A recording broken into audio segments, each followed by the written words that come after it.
নমস্কার বন্ধুরা, সুধা ভিলেজ ব্লগে আপনাদের সবাইকে স্বাগত। আবার একটা নতুন ব্লগ নিয়ে চলে এলাম। আপনারা আমার সঙ্গে থাকুন আর শুরু থেকে শেষ পর্যন্ত ব্লগটা দেখতে থাকুন। আশা করি আজকের ব্লগটা ভালো লাগবে। আর আপনাদের কাছে একটা রিকোয়েস্ট, প্লিজ আপনারা ভিডিওটা কেটে কেটে দেখবেন না, ফুলস করে ভিডিওটা দেখবেন। আর সকালে আমি সমস্ত কাজ করে নিয়েছি, এখন ঘরটা নেতা দিয়ে নেব।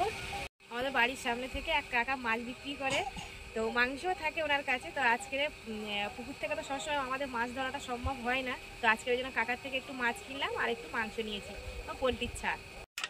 বাড়িতে কাজ করছিলাম আর এই যে কাকা যাচ্ছিল, এই যে কাকার কাছ থেকে মাছ নিচ্ছি। দেখুন মাছটা একদম টাটকা আর সবে একদম মানে পুকুর থেকেই তুলে দিয়েছে, কাকা নিয়ে চলে এসছে, পাড়াতে পাড়াতে বিক্রি করছে। তো এই মাছটা আমাদের ঠিক পুকুরে নেই, তো ওই জন্য ভাবলাম কিনি। আর এই মাছটা একটু কাঁটা, কিন্তু খেতে কিন্তু খুব ভালো লাগে। বন্ধুরা, আমি এই যে ঘরটা নেতা দিয়ে নিচ্ছি আর এটা দিয়ে নিয়ে তারপর মাছটা কাটবো। আর আমি তো আপনাদের কোনোদিন আমাদের ঘরের ভিতরটা দেখাইনি। তো আমাদের বারান্দায় শুধু একটাই দরজা, ভিতরটা কিন্তু দরজা নেই।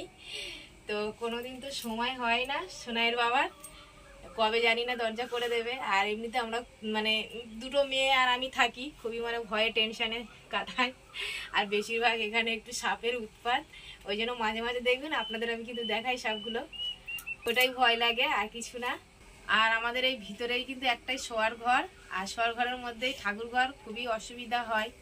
তো কি করব বলুন, কিছু করার নেই, এইভাবেই চলছে আমাদের। যাচ্ছে দাদার থেকে এই যে কিছু জিনিস নিয়েছি আমি, আর মাছ আর মাংসটা ভালো করে কেটে ধুয়ে নিয়েছি। আর দুটো মেয়ের জন্য দুটো বড় নিয়েছি, কেন দুজনে ঝগড়া করে তার জন্য। আর এটা তো আমার কাজের জন্য আমি নিয়েছি। আর একটা ঝুড়ি নিয়েছি, তো কেমন হয়েছে আপনারা কিন্তু কমেন্টে জানাবেন। একটা লাল পট নিয়েছি আর একটা নীল পট নিয়েছি, নীলটা বড় মেয়ে আর লালটা ছোটটা। যখন এরকম নিতে হবে না তো দুজনেই ঝগড়া করে। দেখুন এই যে মাছগুলো আমি কেটে ধুয়ে নিয়েছি, আর এদিকে মাংসটাও কেটে ভালো করে ধুয়ে নিয়েছি। আর এদিকে সবজি কেটে নিয়েছি, কুমড়ো আলু আর রাঙা আলু দিয়েছি। এটা ইয়ে মাছের মাথা দিয়ে রান্না করব। আর সিলভার মাছের মাথাগুলো আমি আলাদা করে নিয়েছি, আর এই যে দাগাগুলো কেটে নিয়েছি। আর মাছের ঝোলটা করব একটু আলু টমেটো দিয়ে মাখা মাখা করে রান্না করব। আর এদিকে এই যে আমি উনুনে কড়াইটা আর ভাতের হাঁড়ি বসিয়ে দিয়েছি, তো এবার উনানটা ধরাবো। আর আজকের কিন্তু অনেকটাই সকাল সকাল আমি রান্না বসিয়ে দিয়েছি বন্ধুরা। এখন প্রচণ্ড গরম পড়ছে, আর আমার এইখানটায় কিন্তু রোদ পড়ে, তার জন্য আমি তাড়াতাড়ি রান্নাটা বসিয়েছি। আর গরমে সত্যি রান্না করা খুব কষ্ট। আর এমনিতে আমার কিন্তু গ্যাস নেই বন্ধুরা, আপনারা তো দেখেছেন আমি কিন্তু উনানেই রান্নাটা করি। আর এখনও মানে গ্যাস নেওয়া হয়নি, তো আমি এখন রান্নাটা বসিয়ে দেবো। আমার মাছগুলো ভাজা হয়ে গেছে, আর মাছের মাথাগুলোও ভেজে নিয়েছি। আর এদিকে এই যে কুমড়ো আর আলুর তরকারিটা বসিয়ে দিয়েছি, আর ওদিকে ভাতটাও ফুটছে। তো এখন কুমড়োর তরকারিটা করে নেবো আমি, তারপরে মাছের ঝোলটা করব। তো আমার কুমড়োর ঘন্টটা হয়ে গেছে। আর এদিকে এই যে বড় মেয়ে খাচ্ছে, ও স্কুলে যাবে, ওর আজকের পরীক্ষা আছে। তো আমি এখনও মাছের ঝোলটা করতে পারিনি, তো এসে দুপুরে খাবে, ওই জন্য এখন এই ঘন্ট দিয়ে খেয়ে চলে যাচ্ছে। আর এক পিস মাছ ভাজাও দিয়েছি। তো আমার রান্না হয়ে গেছে, এই যে মাছের ঝোল, আর এটা তো কুমড়োর তরকারি আগেই করে নিয়েছিলাম।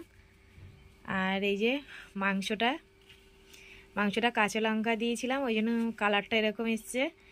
আর মেয়ে তো খেয়ে স্কুলে চলে গেছে, তো মেয়ে স্কুল থেকে আসলে তারপর একসঙ্গে আবার দুপুরবেলা খাওয়া দাওয়া করব। তারপর একটু ঘুমাচ্ছিলাম ঘরে, ঘুম থেকে উঠে বিকালে একটু মাঠের দিকে চলে এসেছি। আর ঝড় হয়েছিল আমাদের এখানে কয়েকদিন আগে, কিন্তু ঝড় হয়ে ধানটা খুব মানে পরিস্থিতি খারাপ হয়ে গেছে, পুরো ধান ছিটে করে দিয়ে গেছে, সাদা সাদা হয়ে গেছে। আর গাছটাও পুরো কালো কালো হয়ে গেছে। আমাদের কষ্টের চাষ এইভাবে মানে নষ্ট করে দিয়ে চলে গেছে। প্রত্যেক বছর এরকম কষ্ট করে চাষ করবো, আর কিছু না কিছু প্রবলেম হবেই। তো ভাবছি আর সামনের বছর থেকে এত কষ্ট করে আর চাষ করব না। আর দেখুন না, ধান পুরো দেখুন সাদা হয়ে গেছে, ছিটে পুরো ধান ছিটে করে দিয়েছে।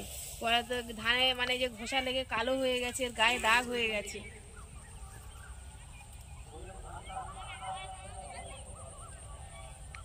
প্রত্যেকটা মানুষের মানে এরকম ক্ষতি করে দিয়ে গেছে।